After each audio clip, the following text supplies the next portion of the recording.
Dentista, ¿sabes cómo identificar el bruxismo? Vigilia en tus pacientes. Muchas personas presentan bruxismo en vigilia hoy en día y ni siquiera saben que lo tienen.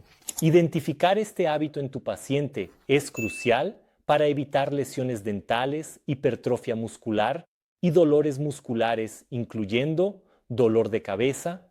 Me llamo André Porporate y enseño a ti, dentista, a tener seguridad en el diagnóstico y tratamiento del bruxismo y de la DTM, ganando aún más en tu consultorio. El bruxismo en vigilia se caracteriza por el apretamiento constante de los dientes durante el día, especialmente en actividades que requieren concentración como leer o usar computadora. Para identificar este hábito en tu paciente, observa signos de desgaste en los dientes, lesiones dentales y pregúntale sobre dolores orofaciales y dolores de cabeza frecuentes.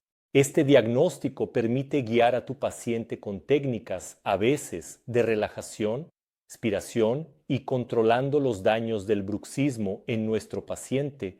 ¿Quieres saber más sobre cómo diagnosticar o tratar el bruxismo en vigilia? Entonces solo tienes que seguir aquí mi perfil para acompañar mucho más contenido.